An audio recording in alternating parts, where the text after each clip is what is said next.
Bismillahirrahmanirrahim. Assalamualaikum warahmatullahi wabarakatuh. Perkenalkan, nama saya Linda dari Fakultas Ekonomi dan Bisnis Islam IAIN Palopo, Program Studi Ekonomi Syariah. Video kali ini saya akan sedikit menjelaskan tentang manajemen stakeholder dalam suatu perusahaan. Tetapi sebelum lanjut, jangan lupa subscribe video ini dan jangan lupa di like.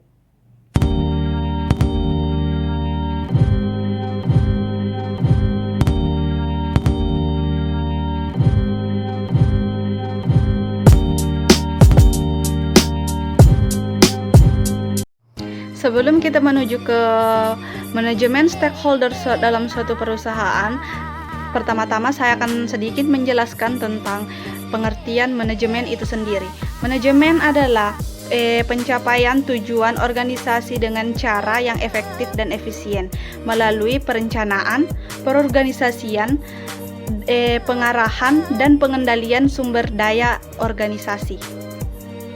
Oke, langsung saja. Yang pertama itu stakeholder adalah kelompok maupun individu-individu yang dapat mempengaruhi pencapaian tujuan perusahaan atau mereka dipengaruhi oleh kegiatan pengusahaan pada saat pengusaha mengejar tujuannya tertentu, seperti kelompok kepentingan publik, pegawai pemerintah, asosiasi perdagangan, pesaing serikat pekerja, pelanggan, dan pemegang saham. Pengusaha sendiri ini memiliki ketergantungan untuk mempertahankan kelangsungan kehidupannya dengan stakeholder ini yang terdiri dari kelompok-kelompok ataupun individu-individu seperti pelanggan pegadaian tertentu, pemasok tertentu, pegawai kunci pemerintah, kreditur tertentu, dan pemegang saham. Kemudian stakeholder sendiri itu dibagi menjadi dua, yaitu stakeholder primer dan stakeholder sekunder. Yang pertama, stakeholder primer itu adalah pihak di mana tanpa partisipasinya yang berkelanjutan, organisasi tidak dapat bertahan. Seperti contohnya adalah pemegang saham, investor, pekerja, pelanggan, dan pemasok.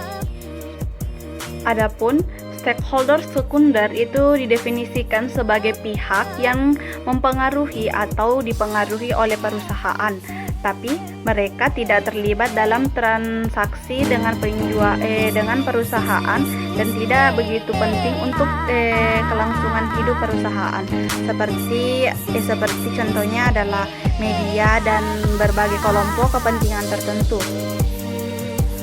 Selanjutnya, adapun siklus manajemen stakeholder dalam suatu perusahaan itu meliputi dalam liputan inisiasi proyek, yaitu yang pertama ada identifikasi stakeholder, kemudian analisis stakeholder, itu menganalisis stakeholder itu sendiri. Yang ketiga itu strategi manajemen stakeholder. Setelah itu merujuk kepada eksekusi proyek, di mana di sini akan mereview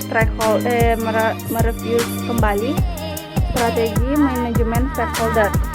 Dalam analisis stakeholder sendiri itu, stakeholder analisis memiliki tujuan untuk menggalang kerjasama antar stakeholder dan tim yang terlibat dalam suatu perusahaan yang pada akhirnya saling membantu untuk kesuksesan mencapai tujuan perusahaan tersebut. Adapun strategi manajemen stakeholder dalam suatu perusahaan itu, perusahaan harus dapat mengelola hubungan mereka dengan para pemangku kepentingan agar tujuan perusahaan itu dapat tercapai. Dalam perkembangan teori stakeholder sendiri itu, perkembangan teori stakeholder diawali dengan berubahnya bentuk pendekatan perusahaan dalam melakukan aktivitas usaha.